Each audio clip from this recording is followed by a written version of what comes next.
Baik, terima kasih. Pada hari ini kita akan belajar mengenai emphysema thorax. Dari definisinya sendiri, emphysema itu dibagi menjadi dua kata yaitu M dan pon, di mana M artinya inside dan pon artinya push, sehingga bisa kita katakan bahwa terdapat push di dalam. Dan emphysema sendiri ini merupakan suatu cairan eksudat yang berada di rongga pleura.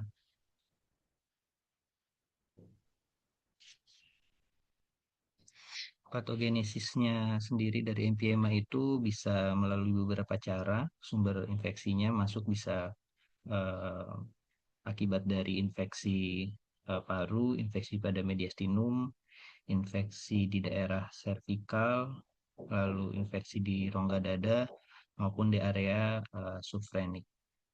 Lalu infeksi secara langsung melalui rongga pleura seperti eh, intervensi dari toraks seperti pemasangan USD, lalu infeksi dari postoperatif pasien-pasien dengan postoperasi jantung maupun toraks yang membuka kavum pleura, maupun juga dari trauma yaitu penetrating injury.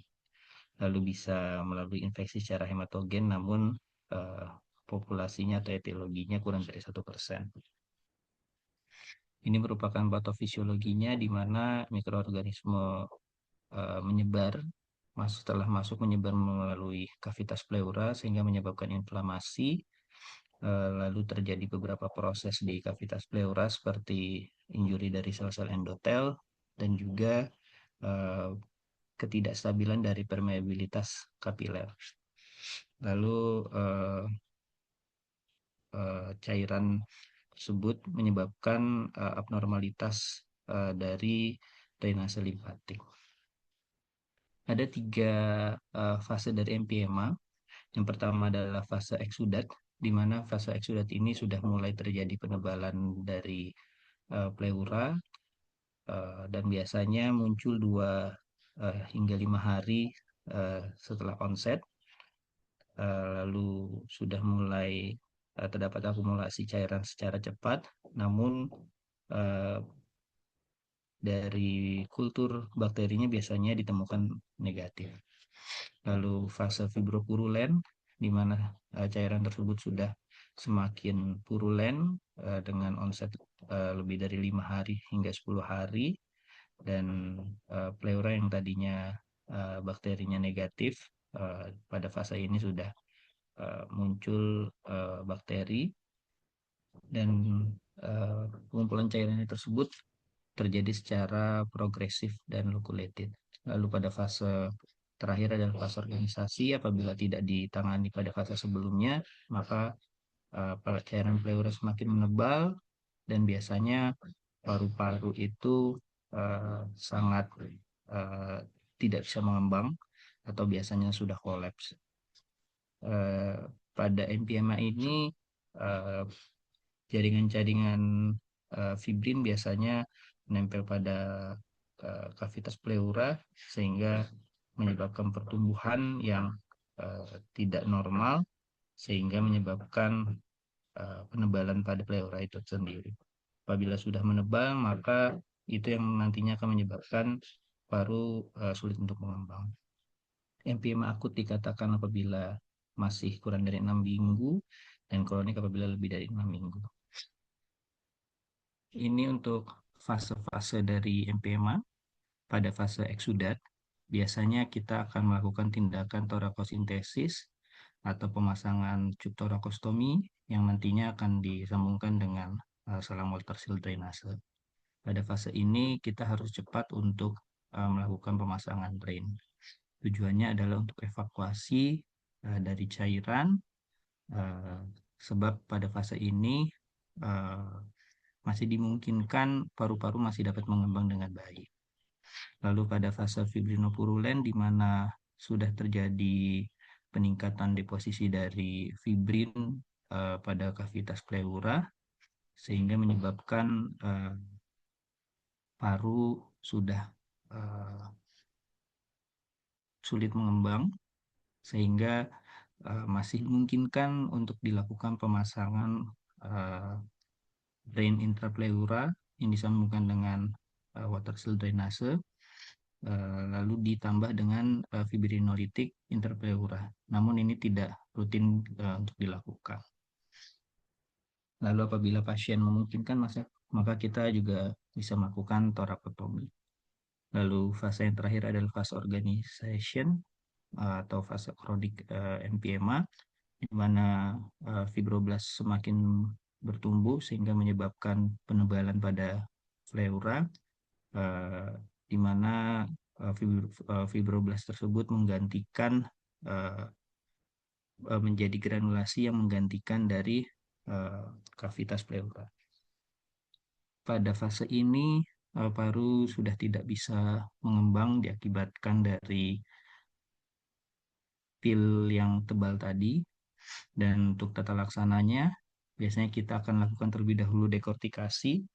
Apabila pasien tidak eh, layak untuk dilakukan dekortikasi atau sekiranya dekortikasi dilakukan tidak akan berbuah baik, maka kita lakukan open drainage dengan LOSR flap atau open thoracostomy, hingga teknik lain yaitu dengan dilakukannya torakoplasti.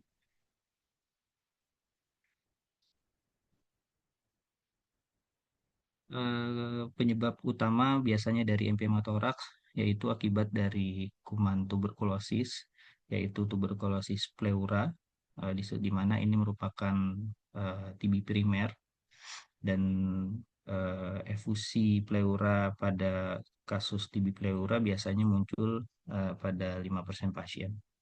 Atau emphysema juga bisa terjadi pada pasien-pasien dengan reaktivasi TB, yaitu TB yang sudah pernah diobati atau ditata laksana, lalu sembuh, lalu muncul kemudian beberapa tahun dengan efusi yang purulen, atau beberapa infeksi lain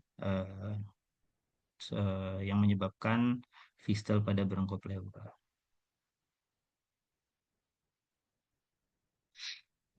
Secara patogenesisnya biasanya terjadi pada 6 hingga 12 minggu setelah eh, TB primer menginfeksi.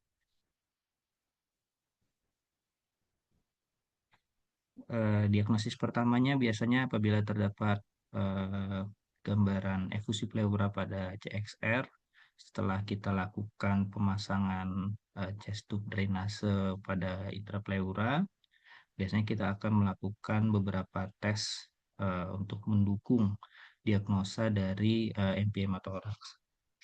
Eh, Pada pasien dengan efusi pleura, biasanya kita akan melakukan beberapa tes, yaitu analisis cairan pleura. Seperti kita ketahui ada yang namanya Leitz kriteria, di mana Leitz kriteria ini membandingkan tiga hal. Tujuannya adalah untuk menentukan bahwa apakah cairan ini transudat atau eksudat. Cairan-cairan transudat itu contohnya penyebabnya adalah congestive heart failure, lalu pasien dengan hipoalbuminemia. Lalu cairan eksudat itu contohnya dari infeksi, inflamasi maupun keganasan seperti tumor. Leitz kriteria ini bisa kita lihat dari perbandingan protein serum pleura dengan serum, lalu perbandingan LDH pleura berbanding serum, lalu juga LDH pleura lebih dari 2/3 dari LDH serum. Eh, Lalu setelah eh, dari Leitz kriteria ini, apabila ditemukan lebih dari sama dengan satu kriteria, maka kita curiga ini cairannya adalah eksudat. Lalu untuk menegakkan diagnosa emphysema, nanti dari analisis cairan pleura tersebut, biasanya kita lakukan pemeriksaan eh, pH, glukosa, dan juga LDH-nya. Ya. Nah, ini eh, algoritma dari eh, efusi pleura. Ini panel-panel pemeriksaannya ya. Tadi sudah saya sebutkan eh, untuk empiemotoraks bisa kita cek pH-nya, biasanya rendah, glukosanya juga rendah. Mengapa rendah?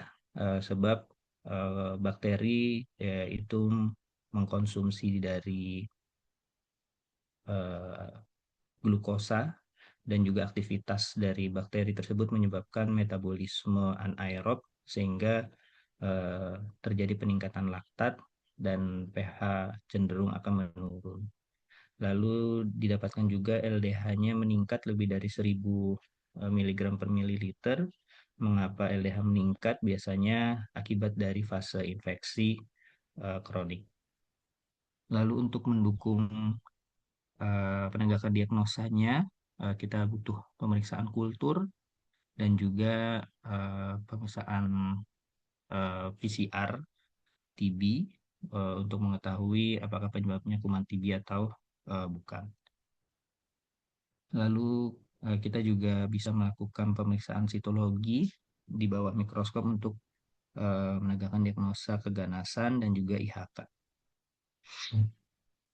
Nah, biomarker beberapa biomarker yang bisa kita periksa yaitu adalah ADA atau adenosin deaminase. Biasanya ini masuk ke dalam non-spesifik uh, biomarker. Lalu untuk spesifik biomarker biasanya kita cek uh, antibodi serologinya.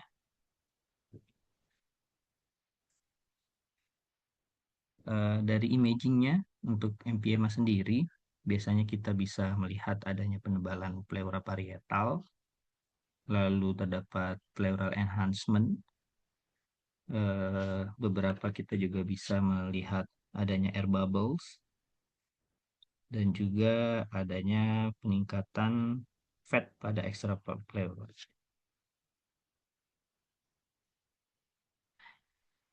Ini adalah CXR pada posisi eh, PA. Baiknya dilakukan CXR pada posisi posterior anterior, di mana kita bisa melihat adanya eh, penumpuk penumpulan dari sudut costophrenicus di paru sebelah kanan. Curiga ada efusi pleura. Ya. Lalu di gambar B ini juga bisa kita lihat adanya hidropneumotoraks ya sebab ada air fluid level. Lalu gambar C ini gambaran CT scan pada mediastinum window di mana terdapat eh, pleural enhancement ya. Di sini terlihat pleural enhancement. Curiga di sini merupakan cairan purulen. Lalu bagaimana algoritma dari emphysema tuberkulosis sendiri? Biasanya untuk menegakkan diagnosanya kita butuh pemeriksaan adenosin deaminase. Biasanya itu meningkat, maka kita bisa mencurigakan bahwa penyebab emphysema-nya yaitu kuman tuberkulosis. Lalu bisa kita periksa PCR TB-nya juga. Lalu kita masuk ke dalam tata laksana.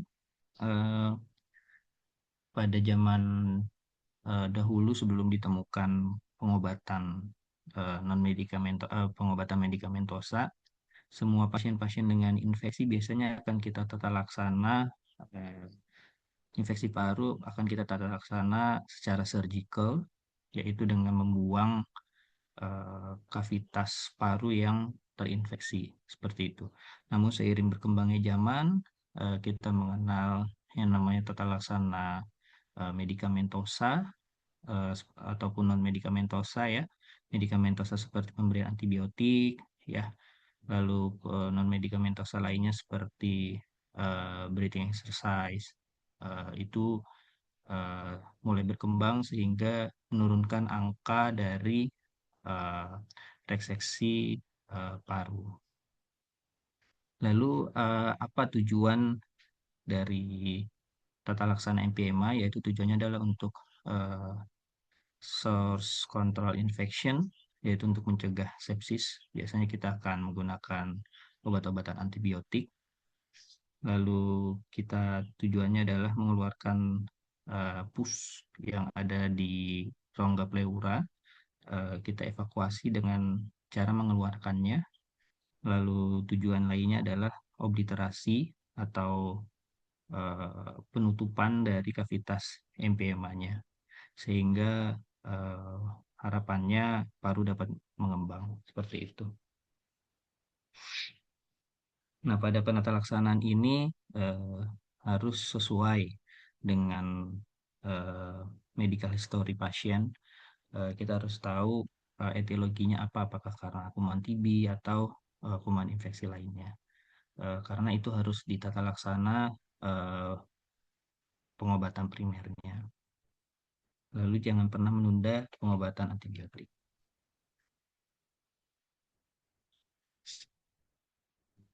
Lalu kita berlanjut ke empiema akut. Empiema akut itu kita masih bisa melakukan torakosintesis eh, tanpa eh, drain intrapleura. Namun ini tidak direkomendasikan pada para pneumonik effusion atau efusi pleura yang purulen eh, atau empiema. Atau biasanya kita juga lakukan pemasangan WSD atau water seal drainase, dan ini biasanya masih efektif sekali untuk eh, evakuasi pus pada rongga pleura, dan disarankan untuk pemasangannya itu menggunakan eh, cup yang ukurannya besar. Tujuannya adalah agar tidak eh, macet selangnya akibat eh, pus yang terlalu banyak. Atau biasanya kita juga bisa lakukan VATS untuk mengevakuasi pus pada rongga pleura. Lalu bagaimana dengan stage 2 dan stage 3? Biasanya ini membutuhkan intervensi secara surgical. Kita lihat dulu apakah pasiennya toleransi dilakukan ventilasi one lung. Apabila tidak, maka kita lakukan torakotomi. Namun apabila pasien bisa dilakukan one lung ventilation, kita biasanya lakukan uh, pendekatan melalui VATS, Video Assisted Thoracoscopy Surgery, dengan tujuan melakukan evakuasi pus dan juga uh, ekspansi paru yang tadinya sudah kolaps dengan melakukan dekortikasi.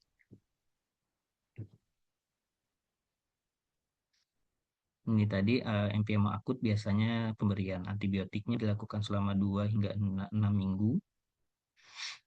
Kita hindari penggunaan beberapa aminoglikosida, salah satunya seperti gentamicin ya. Lalu tidak ada penggunaan antibiotik melalui intrapleura.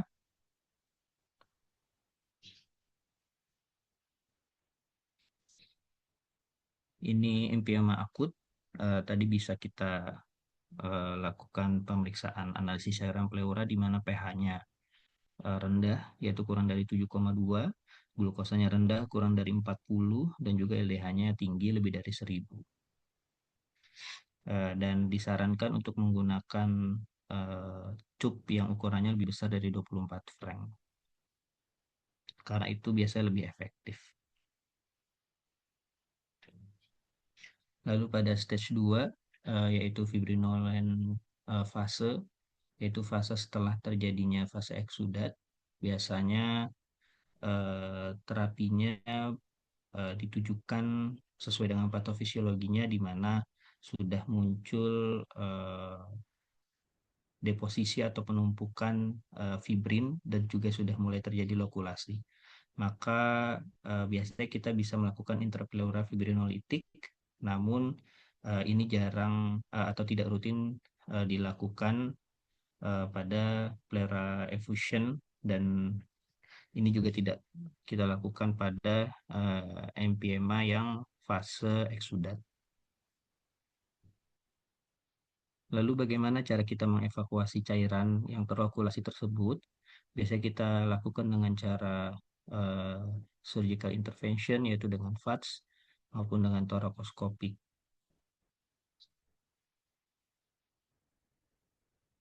Lalu ini untuk manajemen dari chronic emphysema, kita bisa melihat pada sebelah eh, kiri, di mana ini merupakan segmen dari eh, rongga toraks sebelah kiri setinggi 3 intercostalis 6.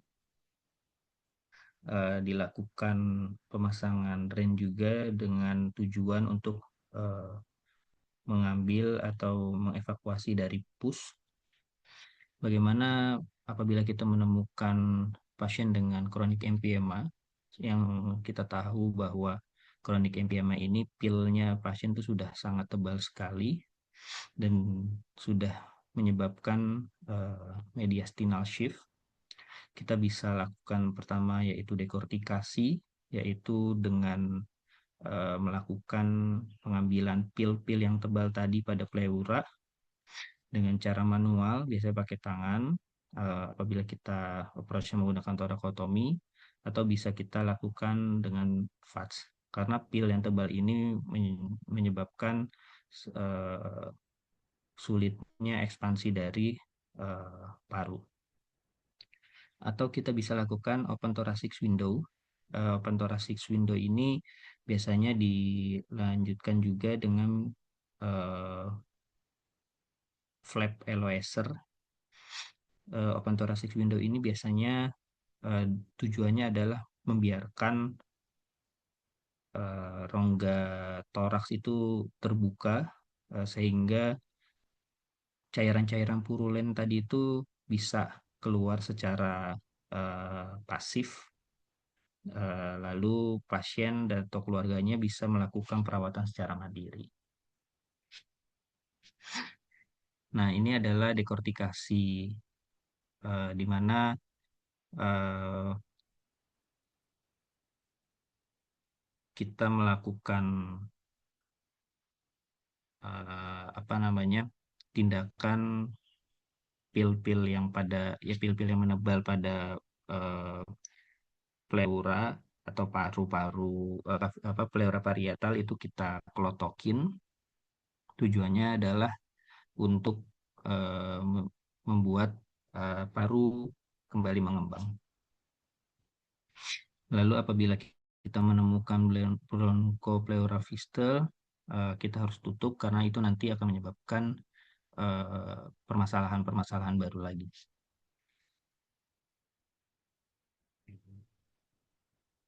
Ini tata laksana kronik emphysema dengan menggunakan open thoracic window, di mana kita membiarkan rongga toraks terbuka secara eh, sengaja dengan tujuan mendrainase kavitas eh, pleura, emphysema-nya atau cairan purulanya keluar secara pasif. Lalu kita menempelkan otot sehingga kita membuat seperti pintu. Dan ini biasanya pasien bisa melakukan pembersihan secara mandiri di rumah.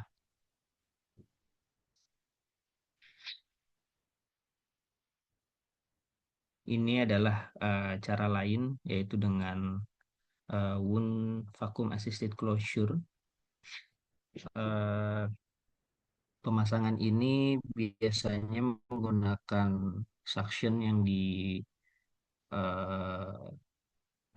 secara eh, manual oleh kita, dengan tujuan cairan-cairan yang ada di dalam rongga pleura bisa terdrainase.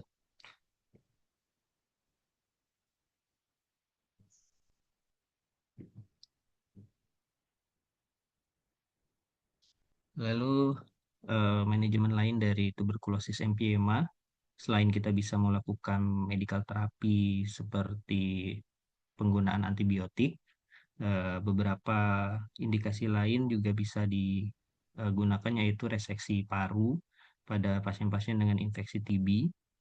Namun indikasinya biasanya dilakukan pada pasien dengan batuk darah yang eh, tidak bisa ditangani secara konservatif. Lalu ada fistel bronchopleura dan eh, emphysema yang tidak bisa dilakukan manajemen konservatif, atau pasien-pasien dengan MDR-TB dengan lokulasi eh, penyakit pleura.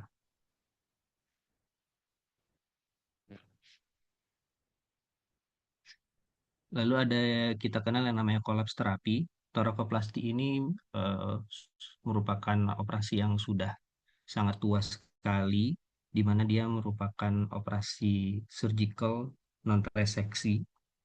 Seperti yang sudah saya bahas di awal bahwa dahulu pasien-pasien dengan sebelum ditemukan obat-obatan, pasien-pasien dengan infeksi pleura, tata laksananya adalah selalu reseksi paru, baik itu segmentektomi, lobektomi, maupun pneumonektomi.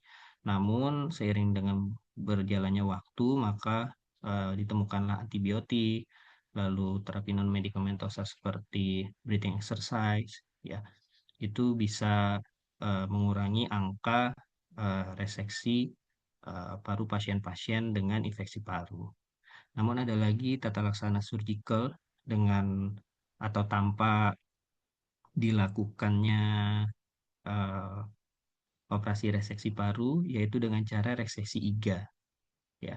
Di mana tujuan dari torakoplasti ini tujuannya adalah mengobliterasi dari kavitas pleura sehingga paru dapat eh, mengembang sesuai dengan eh, paru yang masih bisa diselamatkan. Seperti itu.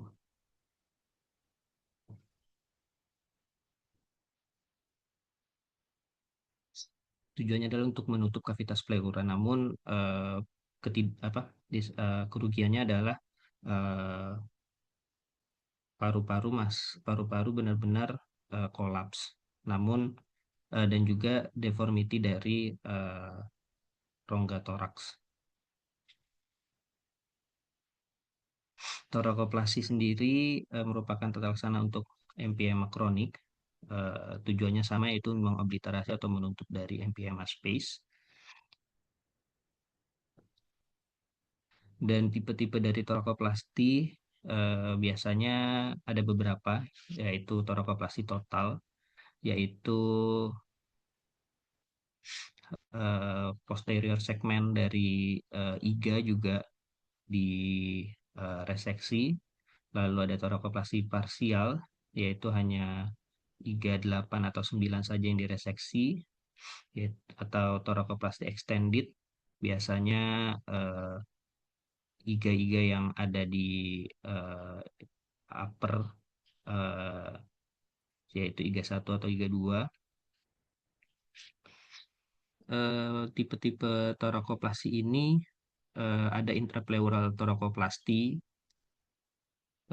extrapleural torakoplasti. Yang paling terkenal adalah Alexander, yang pertama kali dilakukan pada tahun 1937, yaitu dengan melakukan reseksi pada iga, namun tetap meninggalkan peristeum, otot-otot interkostal, dan pleura parietal. Lalu ada plombage torakoplasti, yang paling terkenal adalah endotoracomyoplasti, di mana pasien dilakukan torakoplasti dan dilakukan mioplasti dengan uh, flap LOSR. Ini adalah plombage torakoplasti, yang terkenal adalah endotoracomyoplasti. Tujuannya sama, ada tujuannya yaitu untuk obliterasi atau penutupan dari eh, kavitas emphysema. Nah, Ini adalah Andrew Torokomioplasti, tadi ya tahun 1950 pertama dilakukan. Pertama eh, reseksi iga dilakukan di atas MPMA space, lalu dilakukan eh, pembuatan kavitas atau lubang dari tempat kita insisi tersebut, lalu dilakukan evakuasi eh, cairan-cairan yang ada di kavitas MPMA-nya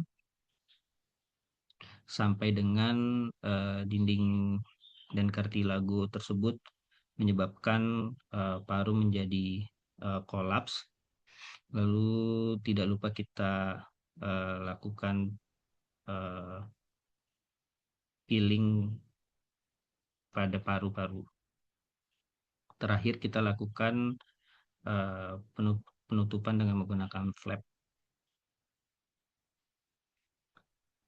Torakoplasi ini tidak selalu diindikasikan eh, untuk semua kasus kronik emphysema karena beberapa eh, kontraindikasinya, yaitu apabila pasien sudah pernah dilakukan reseksi pada kanan, lobektomi paru kanan atau lobektomi paru kanan bawah atau eh, middle paru kanan.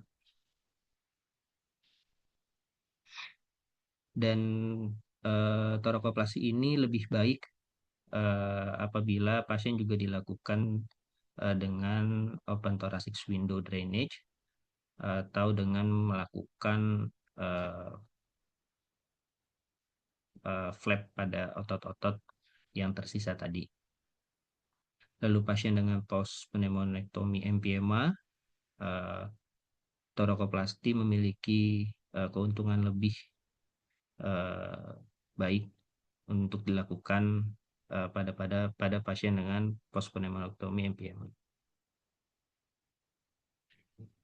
Bagaimana cara kita melakukan torakoplasti? Semua torakoplasti harus dilakukan uh, dalam general anestesi, yaitu dengan one lung ventilation.